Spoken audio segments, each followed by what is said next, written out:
Malaysia News.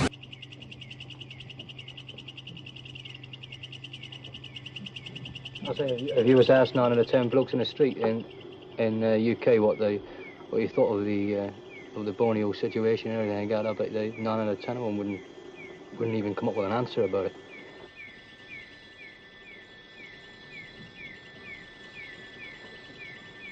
The newspapers slant the news, obviously they always have done, and they've got this kind of mixed up picture of bare-breasted maidens round every tree, giving you the old love signs and things.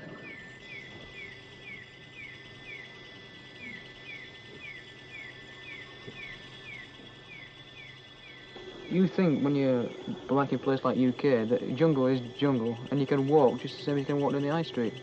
That's impossible, absolutely. I mean, the town centre near where I live is approximately a mile and I can walk it in a quarter of an hour. Whereas, I mean, here you can't get more than, what, 250 yards, 200 yards? And that's the big shattering blow that comes. You just can't walk through the jungle like you can walk down the high street.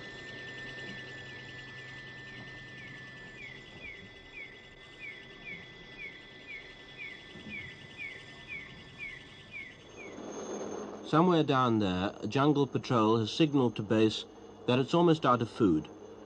The balloon, released by the men below, gives their exact position to the helicopter, which has flown out to resupply them.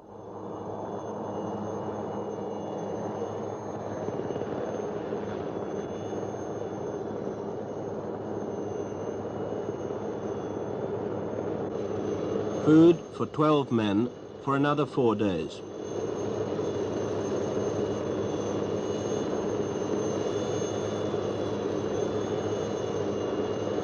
The patrol has made its way to that position in order to build a small fort, out of which they and others can make further patrols along the Indonesian border. By the time they've finished that food, they'll have cut a clearing big enough to land a helicopter.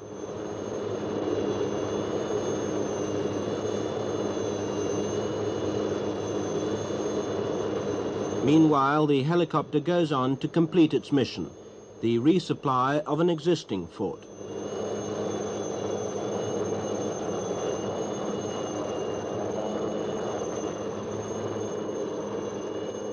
Because we couldn't work without helicopter pilots as it is. You get a sort of confidence by knowing that they're always there and they're willing to help us and they won't say, oh, regulation so-and-so says, I can't do it. They come in and they're told, bad weather says, technically you can't take any mail into that location because the weather's bad. But they come in hugging the deck, right underneath the weather, zooms round, screeches to a halt and lands on about a 10-foot pad, drops a mail, smiles and nips off again. They'll do everything they can to help him. There's no doubt about it. The majority of them do that. The majority of them are really sterling blokes and chaps who I'd buy 6 pints a night if I met them in the pub. It's a pleasure to know them.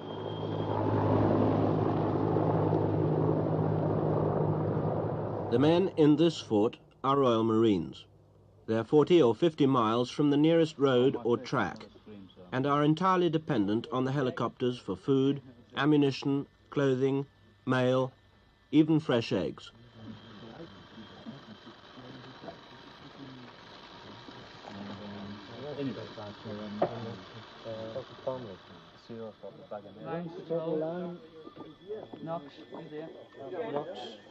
John Knox.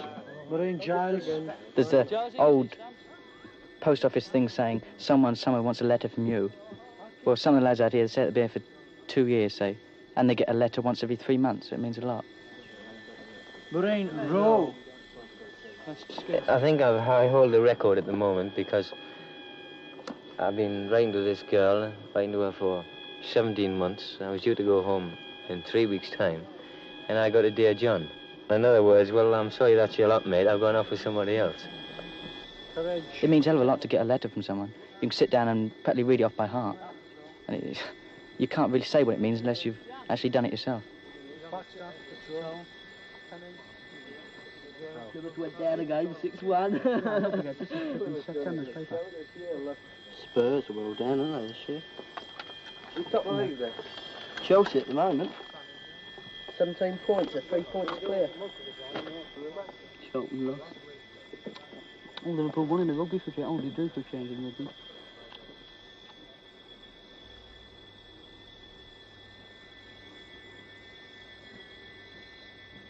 Beside the soldiers who live here, there are two Ibans, local Borneo people renowned for their skill in the jungle as trackers. Boy. Iban. Ini- Iban. What Iban? Budak duduk, Buddha Ladu. duduk. Buddha. Jalai, Jalai. jalai mentukar. Jalai Tumka. Mentukar. Yeah. Road. Road. Yeah. Jalai. Scotland, that. Yeah.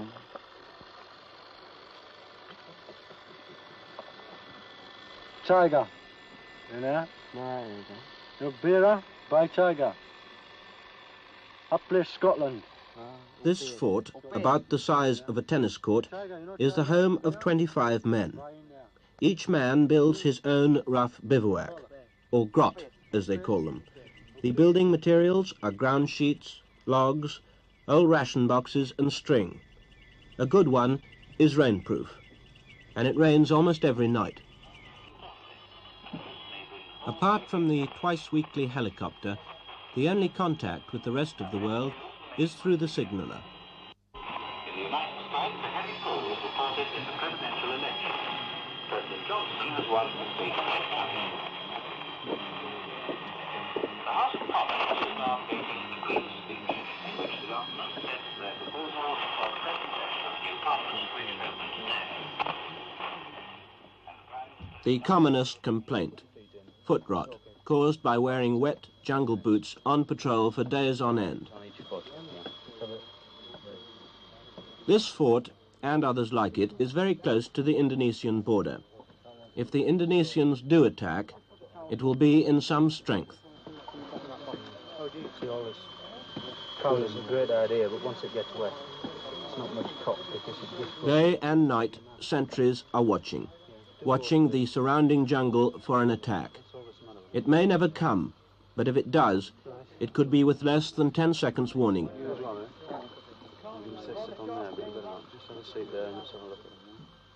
Most of the men here are either resting after their last patrol or preparing for their next one.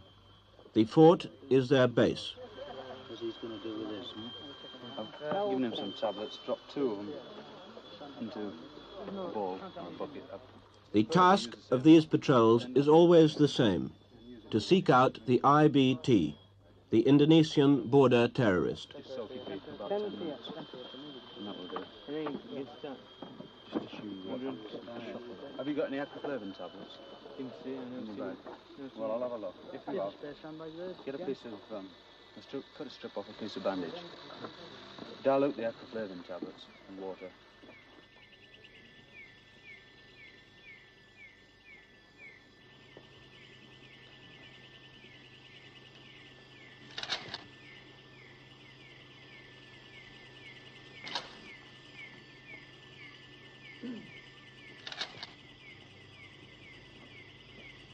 The patrol, usually 12 men, leaves its hilltop base.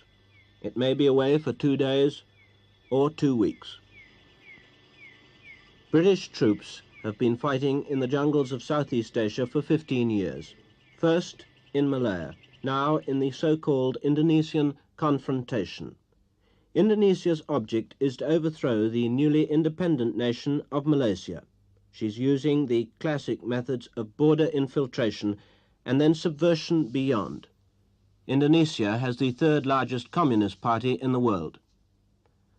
Once British troops are committed, their support involves a good deal more than the odd helicopter dropping rations.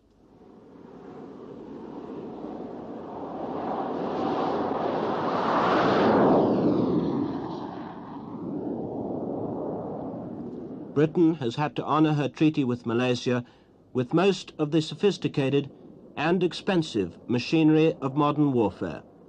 Indonesia has a fleet of Russian-built ships and squadrons of American and British-built aircraft. She hasn't used them yet, but the fact that she has them means we must have jets and anti-aircraft guns, helicopters and artillery, armoured cars and radar. To 1 round battery fire. Fire!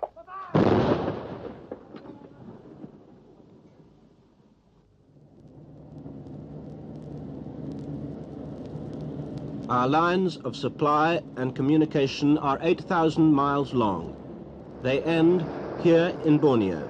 They begin on the other side of the world. The Australians, too, have come north to watch the coast and the intentions of Indonesia.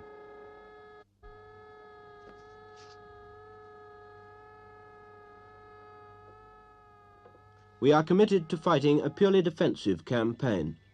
To the frustration of many of the troops, we operate only on our side of the border. Much of the initiative must therefore be with the Indonesians.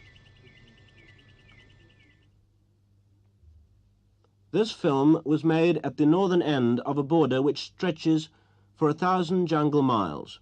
This region of swamp, jungle and rivers is manned by men of 40 Commando, Royal Marines, and 79 Battery, Royal Artillery. Every 5 or 6 weeks, the particular company manning the forward border positions is relieved by another company.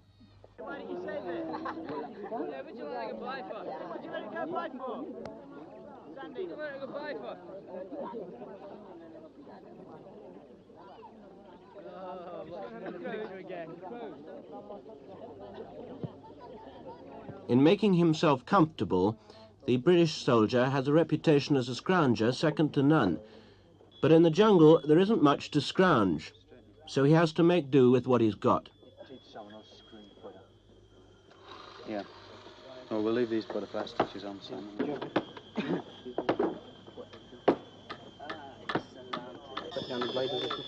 The dog is not a pet. He's used on patrols as a tracker. Stop bleeding quick, Shannon. Young, stop the old first field. In this particular fort, some of the men have gone down with an unexplained fever. Temperatures go up to 104. Well, nobody actually knows what causes this fever. This is the reason for taking this blood. The only thing we can do is send samples for testing. If we can find out what causes the fever, then, of course, you can find an answer, the treatment for it.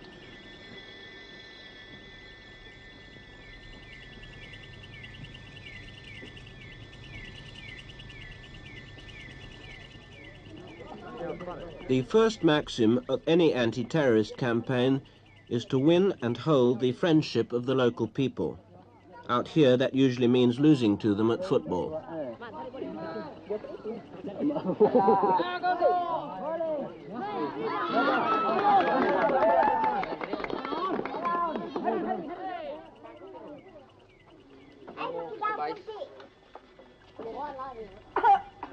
If you get the kids on your side, you definitely achieve something, because if you've got them with you, they get used to you, and once they know that they've no need to be frightened of you, I think you've achieved something.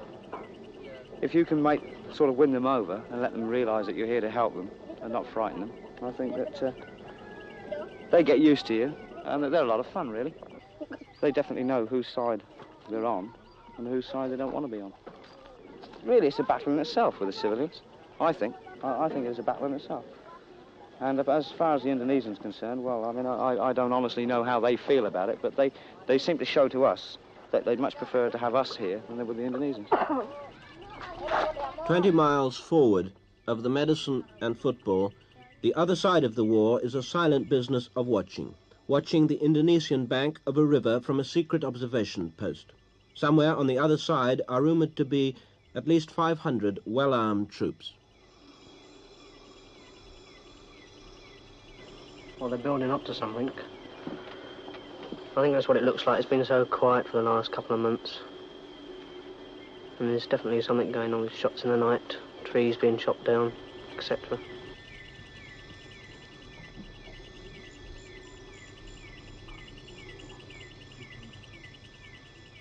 One can watch the enemy across a river, but the only way one can find him, if he secretly crosses a jungle border, is to go and look for him, to patrol. No one can move through the jungle without leaving tracks. It's the particular job of the patrol's 2 leading scouts to search for these tracks. But obviously the unarmed cameraman was not allowed to travel with them at the head of the patrol. The patrol moves slowly, each man keeping at least 10 yards behind the man in front. The greatest and constant danger is ambush. The Indonesians know that patrols are looking for them. They could be lying in wait. All the time I'm thinking about if we get ambushed, what do we do? Will we go left? Will we go right? That's a good ambush position up there. I'll have to watch that as I'm going along. And my mind's ticking over all the time exactly what we would do. If we were attacked, it's exactly what we would do what. On a 3-day patrol, my mind's never still, really. This business of tension on patrolling builds up because of the closeness and the denseness of the jungle, which you feel is all round you. Visibility is very seldom more than about 10 or 20 yards in the jungle. And the very thought that there may be a chap hiding round the corner, round any tree, round any piece of undergrowth, or 10 chaps, or 20 chaps, or 30 chaps, who can pour down lead at a terrific rate into you at no warning at all, contributes a lot to the wearying of patrols. I'm sure you get very tired through this constant feeling of the closeness all the time. The trouble is that many places around here you can hide. I mean, you can hide anywhere around here. You could go past them and never see them and notice them. You know.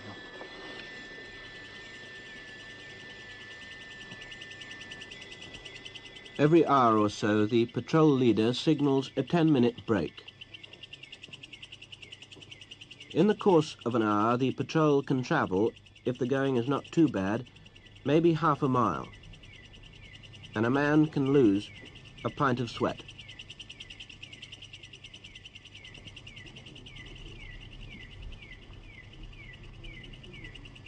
Sentries are always on guard.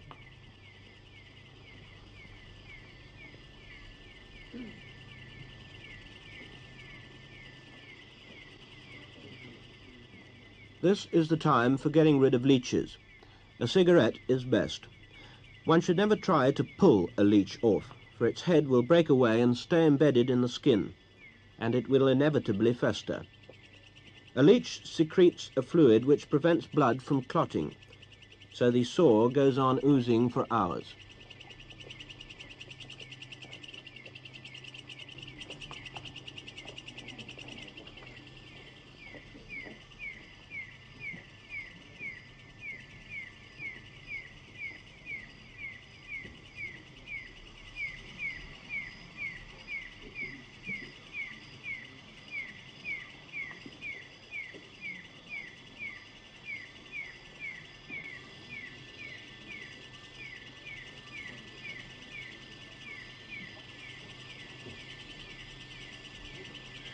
On a 3-day patrol, you've got 3 of those small 24-hour ration packs.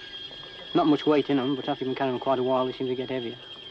So we always travel as light as possible. All you really need is your food, your dry clothing for a night, and your ground sheet to either cover over you or put on the deck to keep the wet out then. I mean, you don't need any excess gear. You can take a tin of foot powder, something like that, you know. But they're all more or less luxuries. Water, I always carry 2 full water bottles, whether it's a short patrol or a long patrol. You never know when you're going to get caught out.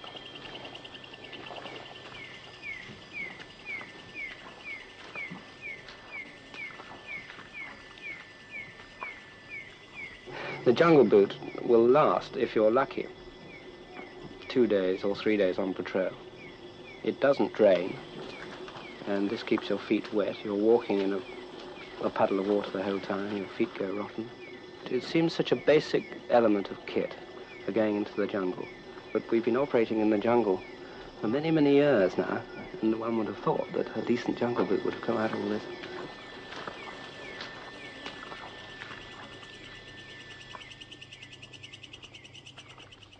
By the end of the day, the patrol has moved at the most 5 miles. The map shows that there is water in the area, but maps of these parts don't have too much relation to fact.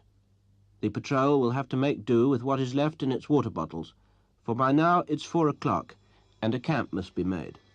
This allows 2 hours for everyone to cook a meal and put up a bivvy. It will be dark by 6, and the night lasts 12 hours.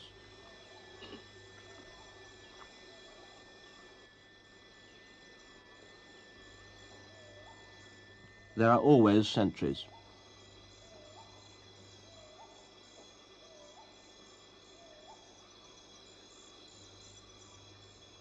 The patrol corporal arranges everyone for their watches during the night. Everyone will be up at least twice, for 1.5 hours at a time.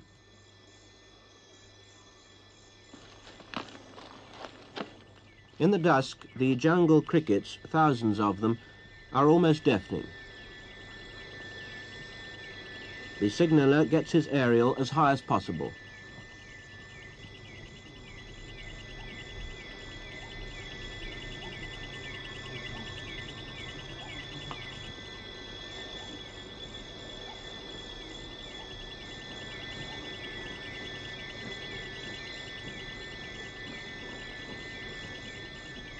Mike Victor, Mike Victor, Mike Victor, Mike Victor, Mike Victor, Mike Victor, Mike Victor, Mike Victor, Mike Victor, Mike Victor, Mike Victor, Mike Victor. This is 1-1 Alpha, over.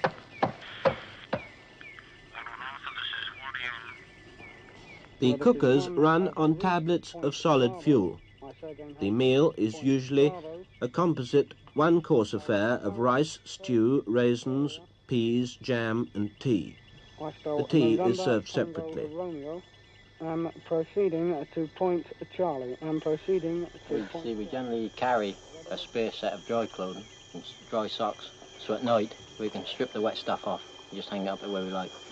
Build your bivvy as waterproof as possible and off the ground if possible, because it rain you're going to get wet if you're on the deck anyway.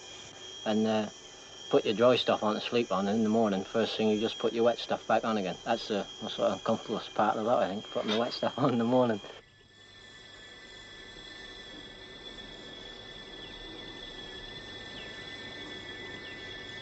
Dusk has always been a time for sneak attacks. The enemy can withdraw under cover of darkness. On every patrol and at all the forts along the border, everyone stands guard with loaded weapons. For the next 12 hours there'll be no lights and no talking, just sleep and guards. I think the real danger lies at night.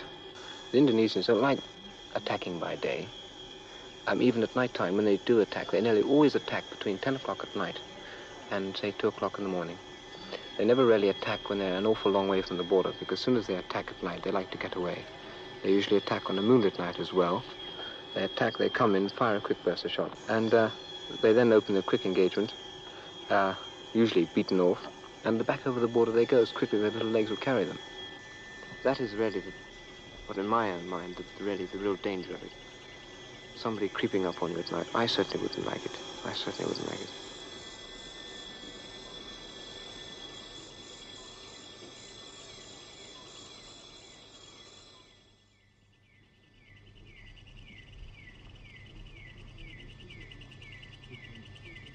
As soon as there is any light at all, the patrol packs up and moves off to find water.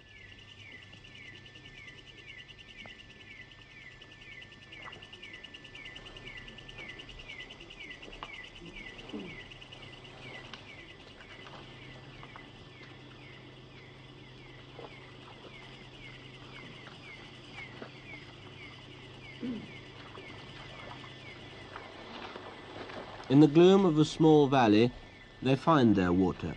The leader signals for the machine gunner to take guard, while the patrol fills its water bottles and cooks a meal.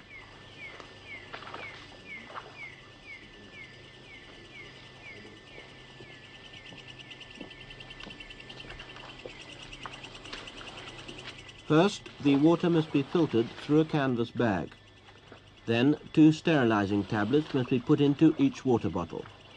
Half an hour must be allowed for the chemical to take effect. Then another kind of pill must be put in to kill the taste of the first 2. Then one can drink the water.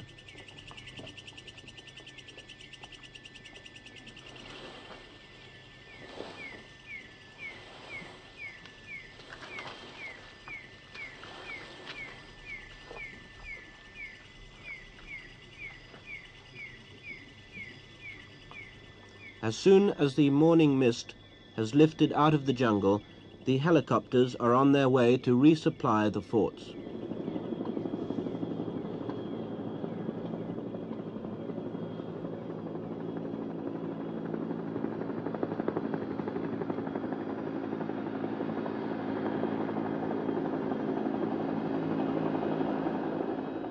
This is that clearing into which food was dropped 4 days ago.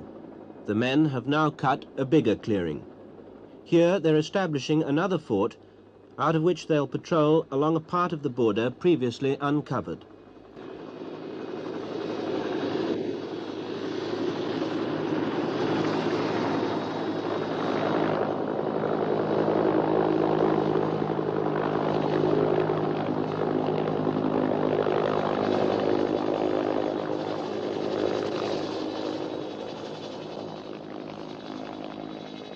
Besides wire, nails, saws, ammunition and food, the helicopter has brought in an officer to discuss the future plans for this new patrol base. He has 10 minutes before the helicopter flies back to talk to the patrol leader. This river is the most, Sulak is the most extraordinary river. It's hidden completely. I was 20 yards away from it the other day and I never saw it. And we are exactly there. So we're right on Donut? Yeah, we're right on Donut now. So. Good. Is there any sign of movement at all along this track? No, there isn't. There the other night at about 2:30 in the morning, there were a succession of shots. It was the night before last, 2:30. Succession of shots. This was Sunday night? Yeah. Yes. It was from the west. In fact, we were then just here. It was here, somewhere between the Sulak. Yeah. Now, I think it wasn't any of our people. No, I'm pretty sure it was... a hunting party? Yes.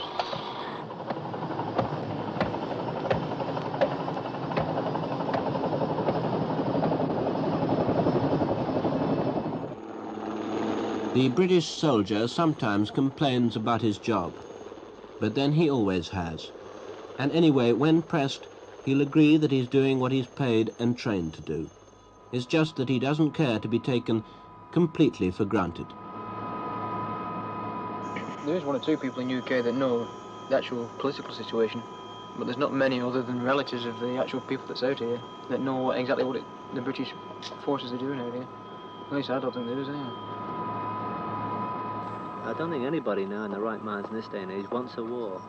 I think the present situation is stalemate, with possibly the initiative on the Indonesian side, because politically we can't come to grips with them until they come over here to meet us.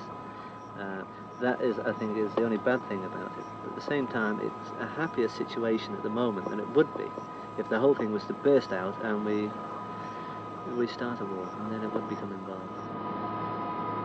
We're here to prevent the Indonesians from taking over a part of the country which doesn't wish to become part of Indonesia. The fact that the job happens to be boring, tedious, and we'd perhaps rather be with our families in Singapore is immaterial. We're soldiers doing a job, and this is the job for which we're trained.